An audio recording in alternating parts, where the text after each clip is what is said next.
morning student, subject BA, chapter 2, lecture number 23, question number 20.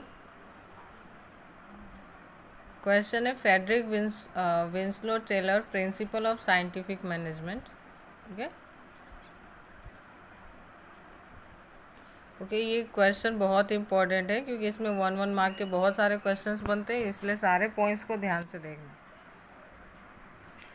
First, Frederick Winslow Taylor was American mechanical engineer and an important contributor in classical thought. Okay. F.W. Taylor, सबसे पहले question ये बनेगा कि वो कौन से country से belong करते हैं, तो आपको याद रखना है अमेरिका. सेकेंड क्वेश्चन ये है कि F.W. टेलर का जो प्रोफेशन था वो क्या था, तो आपको याद रखना है वो मैकेनिकल इंजीनियर थे और जो क्लासिकल जो थॉट्स है उसमें इनका बहुत ही ज़्यादा कंट्रीब्यूशन था इस चीज़ को प्रमोट करने में.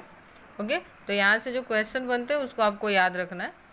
स्टूडेंट्स, इसमें कुछ क्वेश्चंस है इस क्वेश्चन से पहले के, classical thoughts, neo classical theory, ये सारे हम बाद में डिस्कस करेंगे क्योंकि उसके लिए लाइव रहना ज़्यादा ज़रूरी है. ठीक है.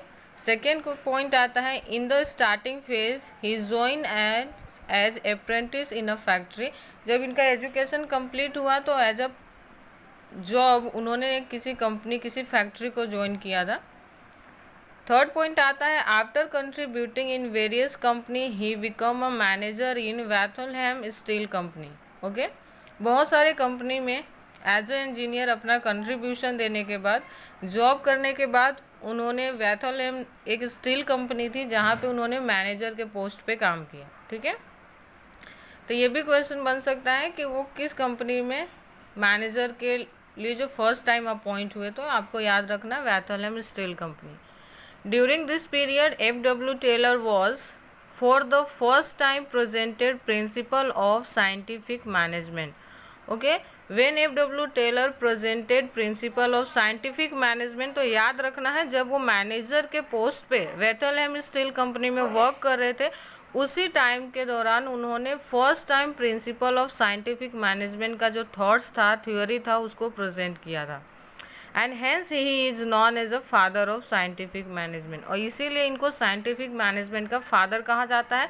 यहाँ पे ये क्वेश्चन बनता है कि हु प्रेजेंटेड साइंटिफिक मैनेजमेंट, तो आपको याद रखना है F.W. टेलर. इस क्वेश्चन को ट्विस्ट करेंगे तो वो पूछेंगे who is known as father of scientific management, तो आपको याद रखना है F.W. टेलर. ओके, तो ये कुछ क्वेश्चंस है इंपॉर्टेंट, वो आपको ध्यान में रखना है. नेक्स्ट पॉइंट आता है in any business unit normally two classes are important, owners and workers. आपको पता है किसी भी बिजनेस के अंदर काम करने के लिए वैसे सारे रिसोर्सेज, सारे असेट्स, जितने भी उसके एलिमेंट्स होते हैं सब इम्पॉर्टेंट होता है, पर बिजनेस में जनरली हम देखते हैं कि जो दो पार्ट होता है, जो दो चीज़ें हैं वो बहुत ज़्यादा इम्पॉर्टेंट है, बहुत ज़्यादा महत्व रखता है. वो है ओनर्स, जो बिज़नेस का ओनर है जिसने बिजनेस को स्टार्ट किया है, और सेकेंड होता है वहाँ पे काम करने वाले वर्कर्स और एम्प्लॉयज़.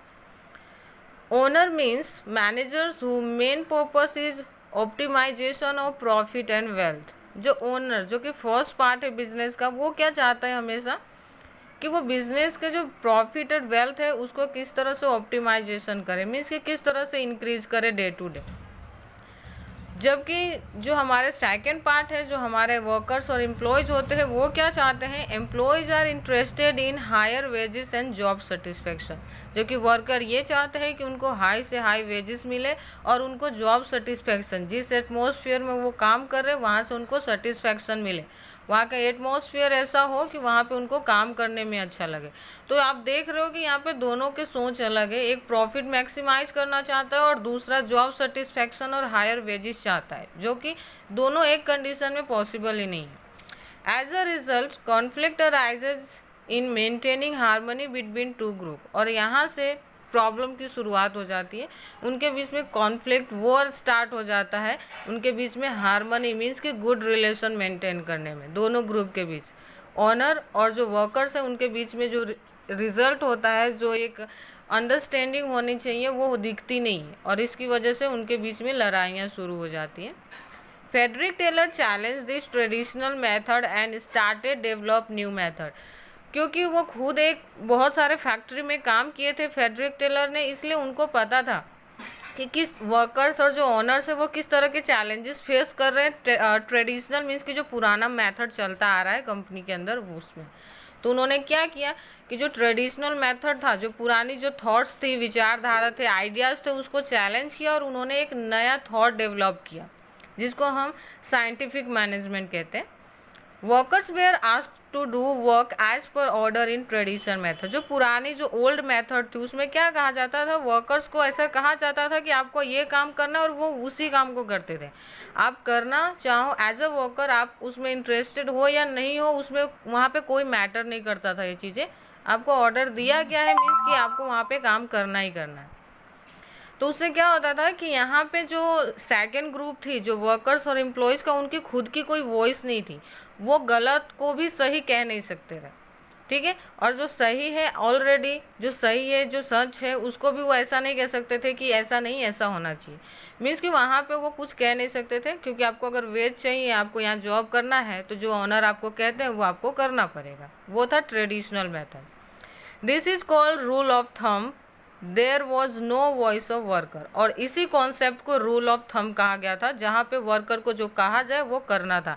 ये क्वेश्चन इस ईयर पूछा गया था, ठीक है। रूल ऑफ थंब का डेफिनेशन पूछा गया था, तो आपको याद रखना है। ऐसा ज़रूरी नहीं है कि इस साल एक क्वेश्चन आया तो से नेक्स्ट ईयर नहीं आएगा, आ सकते हैं। तो आपको याद रखना है रूल ऑफ थंब क्या है।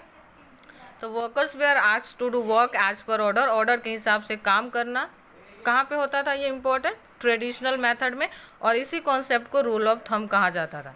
There was no voice of worker, जहाँ पे वर्कर्स की कोई अपनी वॉइस नहीं होती थी। मीन्स कि ऐसा नहीं वो गूंगे थे, मीन्स कि वो बोल नहीं सकते थे वहाँ पे। मीन्स कि ऑनर के किए गए जो बात थी, जो उनको ऑर्डर दिए जाते थे, उसको वो चैलेंज नहीं कर सकते थे। आई होप कि आपको ये सारे पॉइंट्स समझ में आया होगा। Thank you.